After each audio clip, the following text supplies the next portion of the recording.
800,000 federal employees going without paychecks versus $5.7 billion steel wall. Why does it have to be one or the other? Why is that the question? It certainly doesn't have to be, David. That's why I voted just a week and a half ago to open up parts of government that were fully funded for the entire fiscal year. And what I saw this week are political games out of Nancy Pelosi and the Democrats, who now run the House. And it's very frustrating to me because a 2-week continuing resolution without sitting down seriously to work with the president and his administration and even provide a counteroffer is doing nothing at all to help those 800,000 workers that I want to see. The president can't like your vote to open up parts of government. Can I just add to this to Congressman Davis? You know, I have a little bit of familiarity with budget impasses, and not only on the state level, but you know, I have 20 years experience as a federal employee, as a lot of you know. I've worked side by side with Rodney's staff. We've lived through government shutdowns as a staff person. I was on Rodney's staff in 2013. I took furlough days in 2013, and I just want to say, you know, there's a lot of focus on the employees of this, which really they are the ones that are suffering with this. I know Congress has passed legislation to pay the back pay that the president has signed. I live across the street. My neighbor across the street is a National Park Service employee who's furloughed right now. And these are hardworking employees that I know Congressman Davis and myself, you know, we want to make sure that they get paid and they do the right thing. I will say, I mean, the 2-year budget impasse in Illinois is a great marker for what's going on in the federal level right now. There's a lot of correlation between it. And the frustration that I know Rodney shares along with me is the fact that, you know, you got to be adults. You got to come to the table and talk.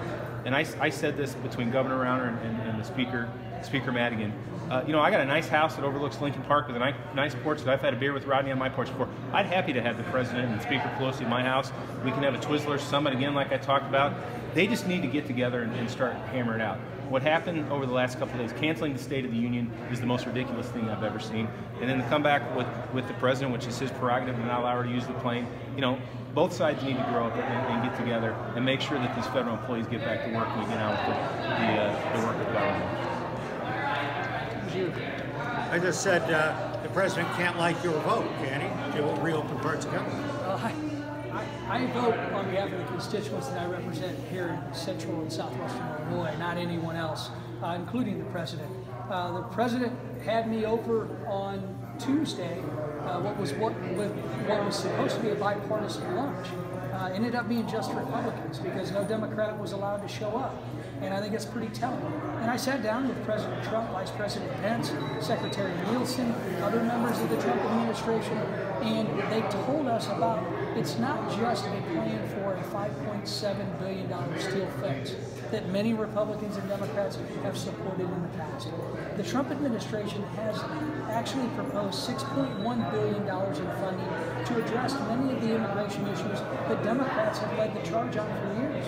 So it's 5.7, which is a minuscule amount of the federal budget, to put in fencing that Steny Hoyer, who's Nancy Pelosi's second lieutenant, he even said there's a need for border structure.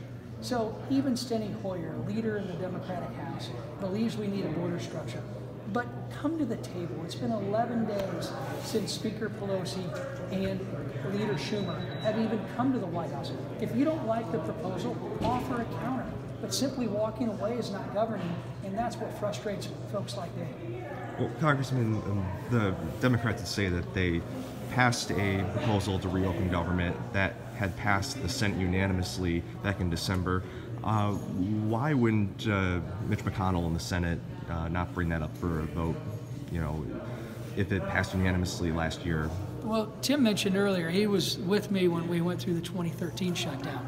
And remember, it was a Democratic president, it was a Democratic Senate, but a Republican House. Each one of those institutions reversed now. But we're in the same type of shutdown. And that's what's unfortunate. Because as you look ahead, remember, as you look back to that time, we were trying to address a problem that the polls show was a very unpopular program called Obamacare.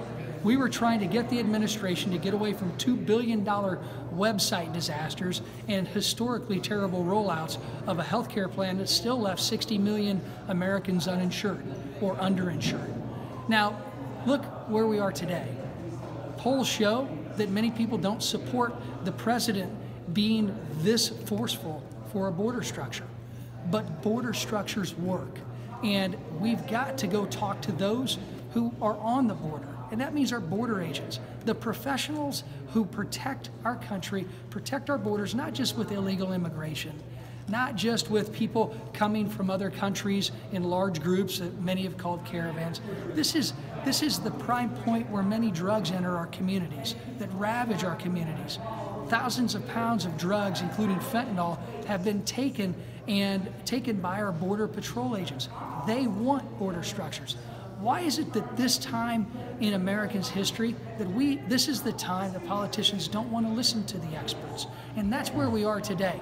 I don't think it's too much to ask Nancy Pelosi and Chuck Schumer, because Nancy Pelosi asked for the ability to run the House. She now has the responsibility to sit across the table where solutions are going to be made. Well, Congressman, to follow up, Republicans had unified control of government for 2 years, and they did not pass wall funding. Why is it such a prerogative now? Why wasn't it passed when you guys had complete control of government? It certainly wasn't because of a lack of effort from somebody like me. I voted to actually fix our broken immigration system, and I reminded people at the White House on Tuesday we wouldn't be in this situation if we would have passed a bill called GoodLat 2 that had $25 billion to fully fund a border structure along the southern border. It also made sure that we reformed our broken immigration system. Tim and I, when we were congressional staffers, had people working through the legal immigration process come into our offices, and they can tell you at 100% rate, it's too costly, too long, and just too monotonous to be able to go through the legal immigration process. We got to make it better. We did that in this bill. We also found a path to legal status for our DACA kids and our dreamers, and we codified that no family could be separated at the border again unless being suspected of human trafficking or something else.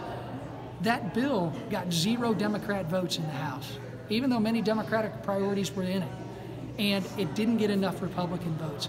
That was the type of compromise that we tried passing, and because of who knows, it didn't work and it didn't get passed, much to the disappointment of me and now many people who probably wish they would have voted for it. One more. Congressman, any comments on the report that President Trump directed Michael Cohen to lie to Congress about the Moscow Trump Tower project? No. Anybody else got one more? Anybody? Congressman, would you support a DACA for wall funding deal? Already have. I mean, I already did. I supported a DACA for $25 billion in wall funding. I'm all for making sure that we provide a path to legal status for our DACA kids and dreamers. Absolutely.